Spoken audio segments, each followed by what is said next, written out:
So I'm going to finish up by talking about Orcid, and I particularly just wanted to talk about publishers using Orcid.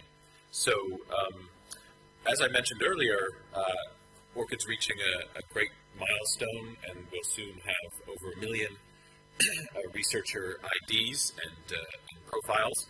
As Carl just mentioned, Crossref already has some functionality that enables researchers to add publications to their profiles.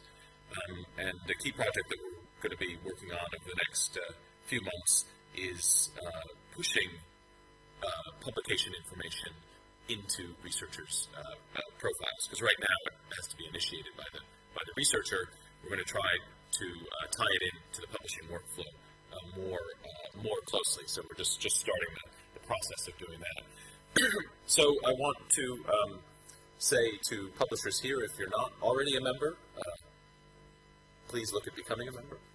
And when you look at becoming a member, the main activities I'll just want to cover now is that publishers are largely requesting, the ones who've joined and integrated so far are requesting Orcid IDs at manuscript submission time. And then the ID becomes part of the metadata, and then it flows through into Crossref deposits, out into things like PubMed and Scopus, and then it actually can then be displayed on the publications as well to uniquely identify those researchers. And then it enables then obviously to the Orcid ID itself is a link, and that can link off to the Orcid profile, which then leads to more information about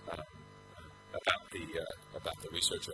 So there's already been quite a lot of engagement from the publishing community, both from the publishers listed here and more, and also those organizations that are both societies and publishers. And the main manuscript submission systems all have Orcid functionality integrated as well. So there's really no excuse not to get started. So a key thing, though, is that when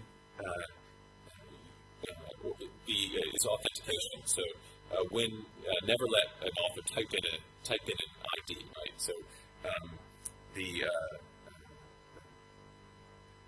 publisher systems can actually connect and check with Orcid and verify that something's about Orcid ID. But then also, if as might be the case now, many of the researchers, the authors aren't going to have their Orcid IDs yet, and so publishers can also encourage them to do that and make it more seamless for the researchers to go off and claim their ID and get their ID, and then again have it flow through to Crossref.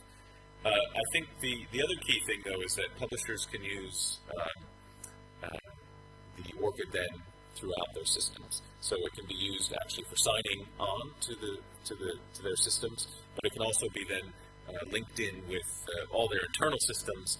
And there's interesting discussions going on now, and some collaboration between Orcid and Kazrai about acknowledging peer review activities, so that it's this idea of the contributor, that researchers are not just authors, but they're contributing in lots of different ways, and Orcid can start to give credit for that and help that happen.